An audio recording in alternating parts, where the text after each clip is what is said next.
Halo semuanya, welcome to Gereja Online Church. Guys, hari ini gue mau ngomong agak keras, tapi gue mesti ngomong keras karena ini udah meresahkan. Gue perhatiin sekarang banyak banget orang itu memberikan informasi yang gak jelas, memberikan informasi yang tidak benar secara berita, secara sains, tidak benar secara teologi. Nah, hari ini gue mau ngomong apa yang kita bisa lakukan kalau ada orang yang datang dan meresahkan kita secara spiritual dan secara teologis. Tapi mudah-mudahan setelah lo tahu caranya bagaimana untuk menghadapi orang-orang yang gak jelas, yang meresahkan itu secara spiritual, secara gereja, secara teologi. Mudah-mudahan lo kalau misalnya ketemu sesuatu yang meresahkan di masalah sekolah anak lo, atau di masalah kerjaan lo, atau di kuliah lo dan sebagainya. Hopefully, mudah-mudahan lo bisa pakai prinsipal, ya, metode yang sama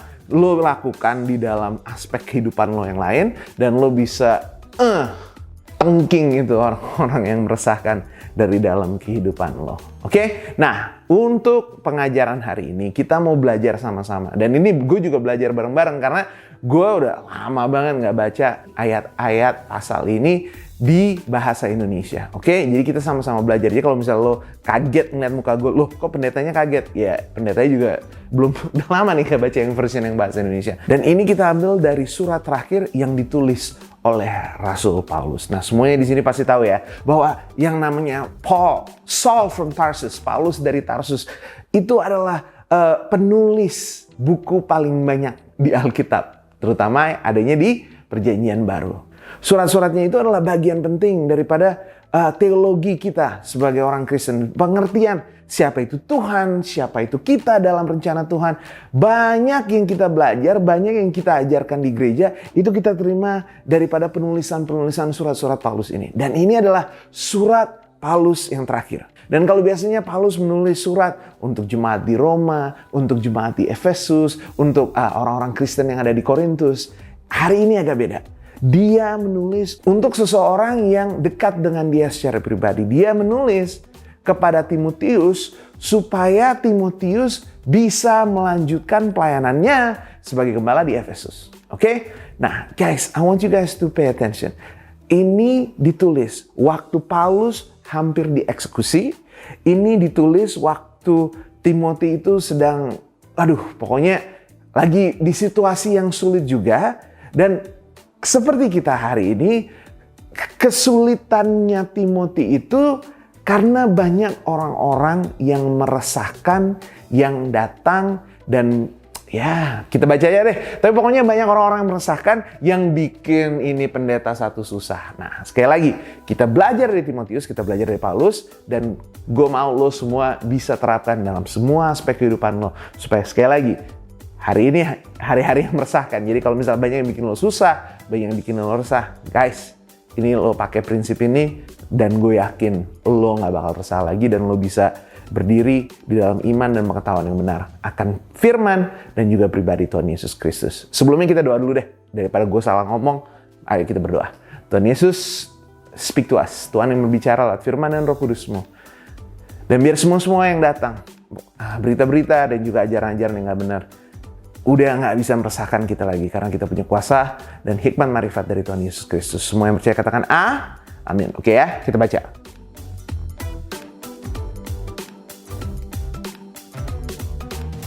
Dua Timotius 3, mulai dari ayat yang pertama.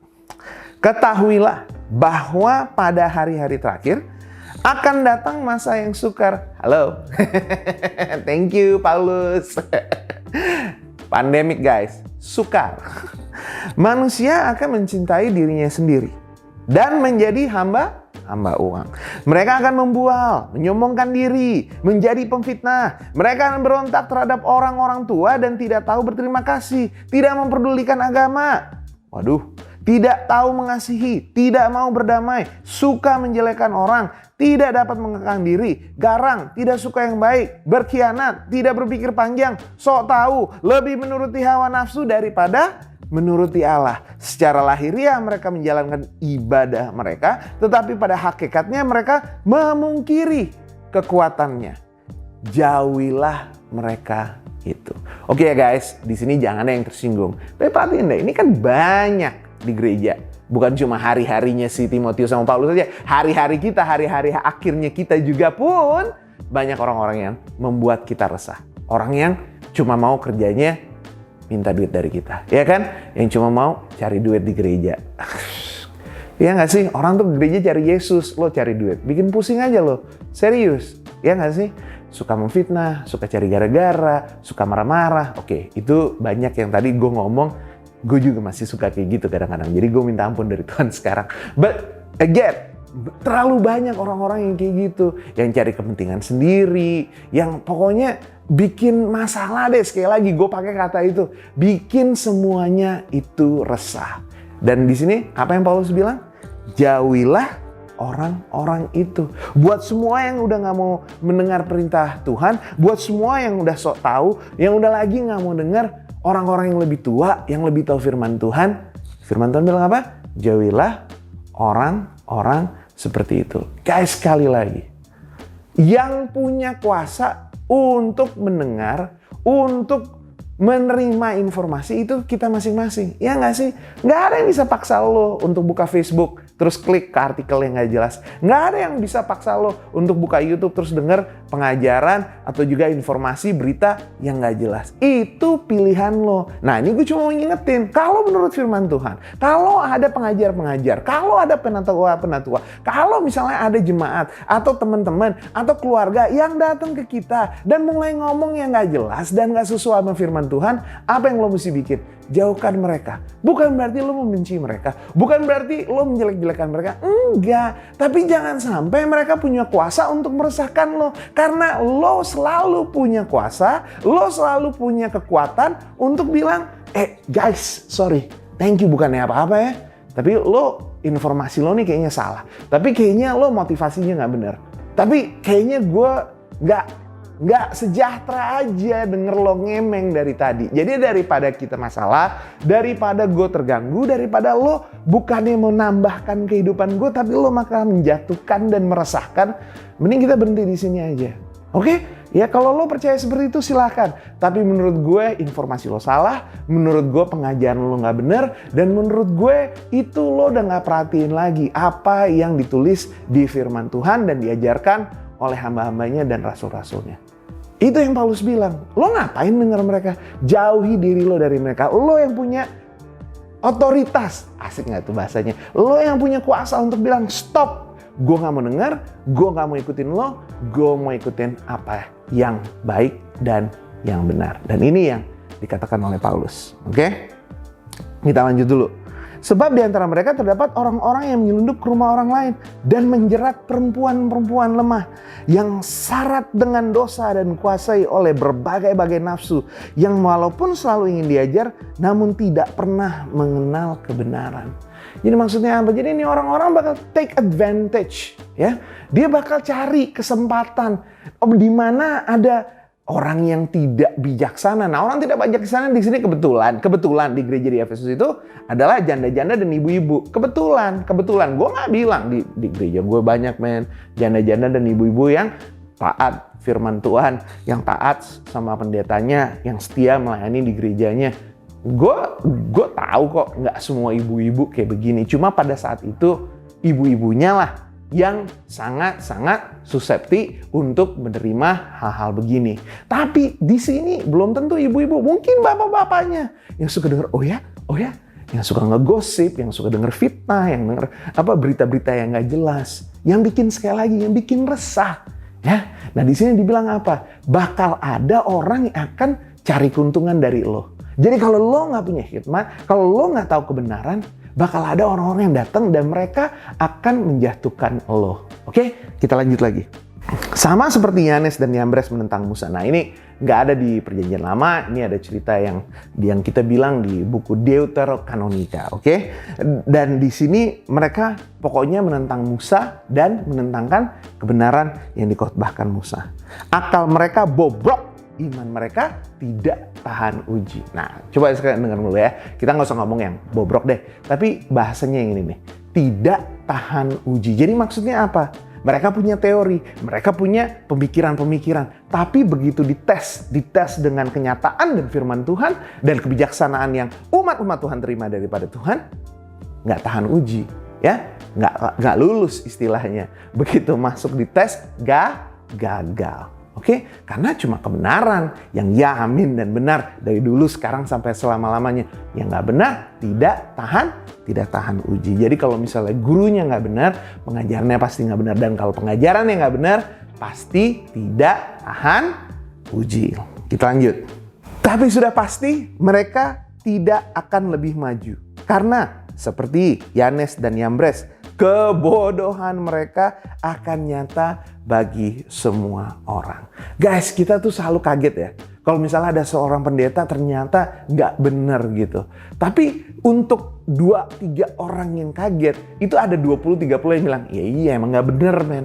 Kenapa? Karena kebanyakan dari kita tahu kok mana yang sesat, mana yang enggak. Sekali lagi, pengajarannya ya, orangnya kita nggak tahu. Orang nggak tahu, kadang-kadang orang tuh bisa sampai dia mati, kita nggak tahu dia tuh siapa. Tapi kalau ngomong pengajaran, 2-3 kaget. Kalau misalnya udah dengerin bertahun-tahun, oh ternyata nih orang nggak bener, pengajarannya nggak bener. Kalau pengajaran tuh 2-3 kaget, ada 30, 50, 300 kali yang nonton terus bilang, ini orang nggak bener. Ya, karena sekali lagi, segala sesuatunya itu bisa diuji lewat firman Tuhan. Dan kalau misalnya tidak lewat uji, harus di stop. Oke? Sekali lagi, jangan dekati mereka.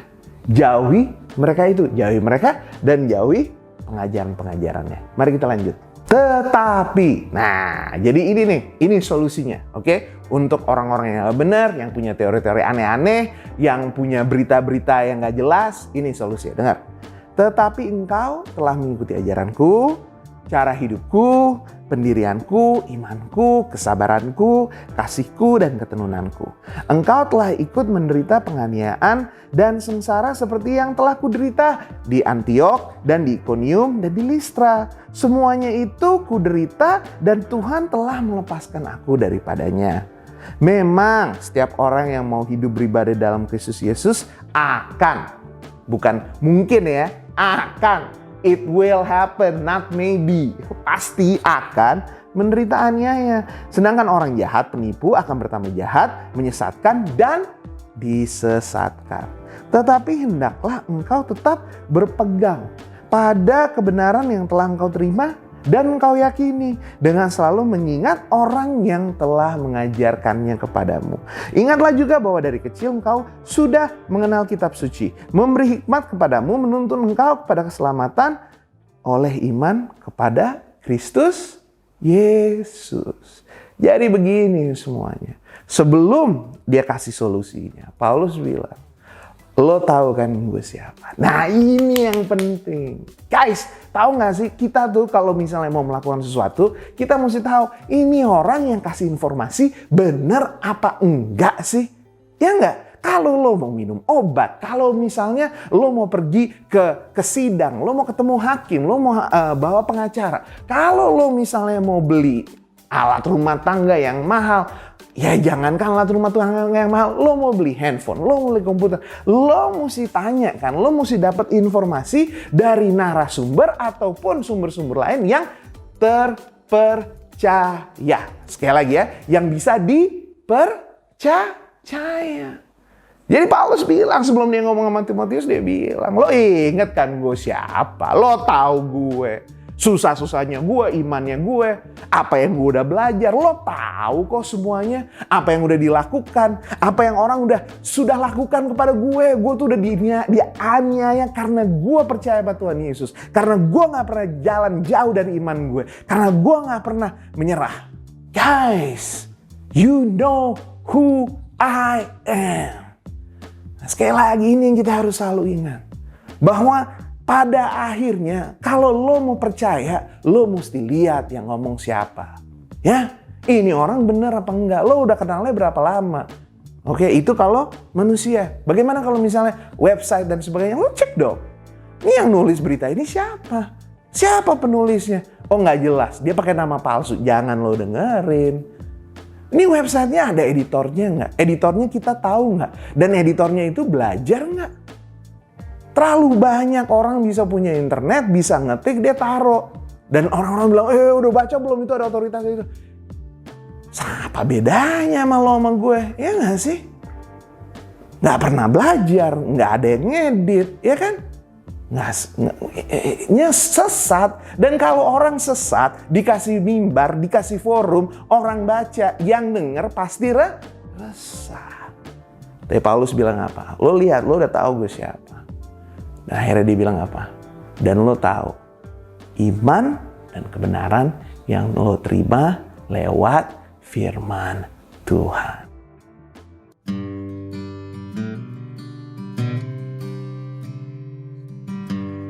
Guys, maaf ya. Tapi kalau misalnya ada orang mau komplain tentang gue, mereka boleh komplain bahasa gue yang nggak benar. Mereka boleh komplain kalau gue suka marah-marah. Mereka boleh komplain kalau gue, kalau keluarga gue bilang mulut gue nggak disekolahin. Fine, fair. Tapi tau nggak yang mereka nggak boleh marah apa? Yang mereka nggak boleh celah gue apa? Everything I do is for Jesus dan berdasarkan kebenaran firman Tuhan. Lo boleh cek hidup gue. Semua yang di sini nonton, banyak nih yang lagi nonton. Lo nggak cuma kenal gue online kan? Lo kenal gue pribadi. Lo tahu kok apa yang gue udah bayar untuk boleh melayani Tuhan. Apa yang gue udah terima. Apa yang pernah gue alami. Gue nggak perfect, gue banyak salahnya. Tapi lo tahu kok. Lo tahu bahwa pada akhirnya gue punya otoritas untuk mengabarkan firman Tuhan. Karena apa yang telah gue terima dari Tuhan dan yang gue alami dalam hidup gue. Fokus gue, komitmen gue, motivasi gue, semua di sini tahu. Untuk Tuhan Yesus Kristus. Tapi yang paling penting ini, kalaupun lo gak percaya gue, kalaupun lo gak tahu motivasi gue, semua yang gue ajarkan di gereja online ini, lo bisa cek sesuai dengan kebenaran. Kebenaran apa? Firman Tuhan. Nah, ini dia. Kenapa guys? Karena yang gue khotbahin, yang gue ajarkan itu firman Tuhan. Iya, gue baca A, gue baca B, gue dengerin podcast ini, gue nonton channel ini, gue denger dari website ini. Tapi pada dasarnya kebenarannya itu gue terima dari mana? Dari firman Tuhan. Dan firman Tuhan itu, ya, amin, benar dulu, sekarang sampai selama-lamanya. Nah, jadi begini, sekali lagi, ya, gue rangkum. Pada zaman lagi susah seperti sekarang ini, bakal banyak orang yang akan cari kesempatan. Orang-orang ini orang nggak benar. Mereka tuh motivasinya nggak benar. Mereka mau cari keuntungan, memancing di air keruh. Wes, gila, itu gue udah lama banget tuh nggak ngomong itu. Memancing di air keruh. Mereka ambil kesempatan dalam kesempitan. Oh man, I'm on a roll. Guys, banyak men yang mau supaya lo ikut-ikutan bego kayak mereka. Iman mereka bobrok, pengetahuan mereka juga nggak benar. Ya, nah kalau orang-orang itu datang, kalau orang-orang itu menjangkau lo mesti pintar. Lo mesti cari orang yang bisa memberikan lo kebenaran. Karena sekali lagi, kalau pengajaran mereka dan kehidupan mereka diuji, mereka nggak lulus uji. Jadi lo cuma mesti bisa dengerin dari mereka yang udah lulus uji, yang punya kredibilitas dan yang sesuai dengan firman Tuhan. Mau dia ngajarinnya berkat, mau dia mau ngajarin kenabian, pewahyuan, mau dia mengajarkan tentang 666 dan naga dan sebagainya. Biasanya mereka tuh yang gak jelas tuh pasti sering baca kitab Wahyu. Dan ya, sekali lagi, lo mesti bisa bilang, gue cuma mau yang baik dan benar sesuai dengan firman Tuhan.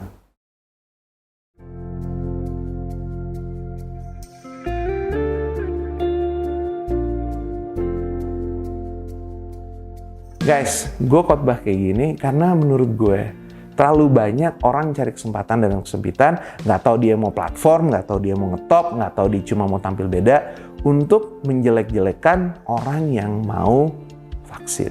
Dengar gue bukan dokter, tapi prinsipnya sama.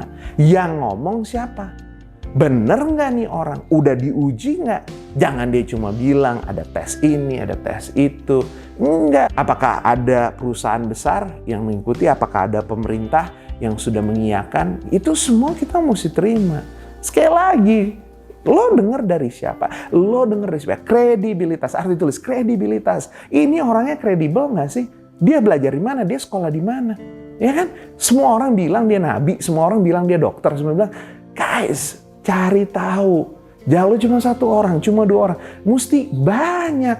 Iya nggak sih? Ada satu bahasa Inggrisnya peer review. Gue nggak tahu deh bahasa Indonesia apa ya. Peer itu kolega, orang-orang yang selatar, setara.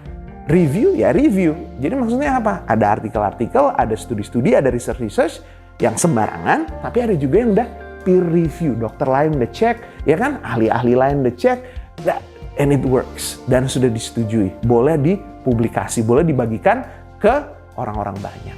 Nah, terlalu banyak orang bercerita tentang, oh nanti vaksinnya begini loh, oh nanti nggak ini, nanti nggak begitu.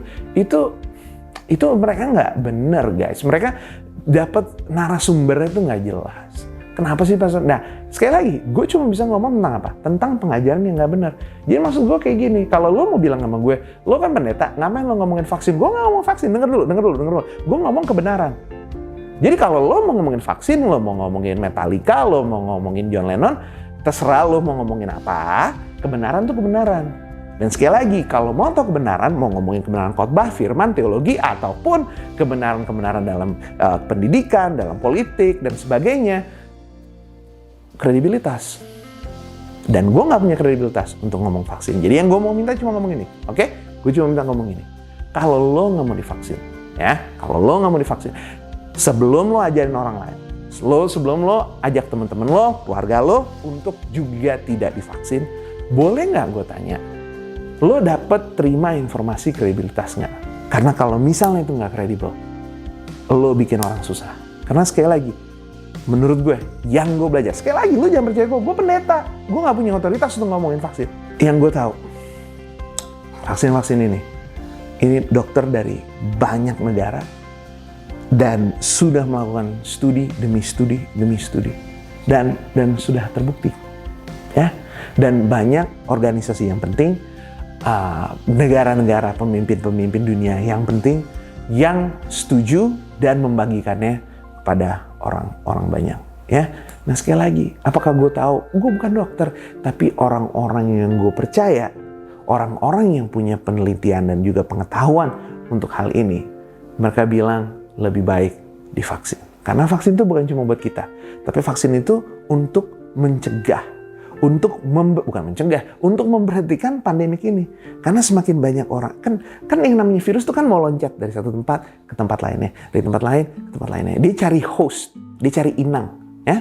Nah, jadi kalau misalnya kita divaksin, dari orang ini datang ke kita, dia nggak bisa lanjut. Dan kalau dia nggak bisa masuk ke tubuh kita, loncat lagi ke orang lain. Jadi kalau misalnya pattern loncat-loncatnya itu dipotong, maka virus itu udah nggak bisa jadi pandemi lagi. Sekali lagi, gue pendeta, lo jangan dengerin gue, ya. Tapi sekali lagi sama kalau pengejaran yang salah, pengejaran yang nggak bener, ya kan? Nabi-nabi palsu itu sama. Semakin lo cut, lo bilang jauhilah mereka, jauhilah orang-orang nggak bener ini. Semakin gampang supaya ketidakbenaran, kesesatan ini untuk mati. Jadi sekali lagi, gue minta tolong deh, setahu gue, kalau kita divaksin, ini pandemi bisa selesai. Kita bisa kumpul lagi di gereja, ya nggak sih? Ketemu badan dengan badan. Kita bisa mulai pengajaran lagi, bisa komsel lagi, kita bisa jenguk orang lagi, doain orang, ya nggak sih? Sekali lagi, nggak semuanya bisa online. Banyak yang bisa online. Kita bisa memuji dan sebagainya. Tapi nggak semuanya bisa online. Ya, karena itu, mari kita lakukan bagian kita. Sebagai anak-anak Tuhan, sebagai orang Indonesia, ayo kita selesaikan masalah pandemi ini. Buat lo yang takut, buat lo yang nggak percaya, cari tahu. Oke? Cari tahu. Dan habis itu lo uji. Lo uji kredibilitasnya, lo uji pengajarannya. Let's see, mana yang benar. Gue yakin kalau lo lakukan itu, mestinya lo tahu bahwa hal yang baik yang dilakukan adalah untuk mencari bagaimana kita bisa stop infeksi ini lanjut dari orang lain ke orang berikutnya. Thank you so much. Let's pray together. Tuhan Yesus, Jangan kita sesat. Kita cari yang benar. Jauhin yang salah, terima yang benar, dan muliakan nama Tuhan. Itu yang kita minta. Biar kami sehat, biar kami bisa terima obat-obatan yang kami butuhkan, dan biar kami bisa lanjut melayani Engkau lebih hebat lagi di 2021, dan sampai Engkau kembali lagi. Dalam nama Yesus kami berdoa, semua manusia katakan amin. Thank you so much for listening to me. Love you guys. Peace.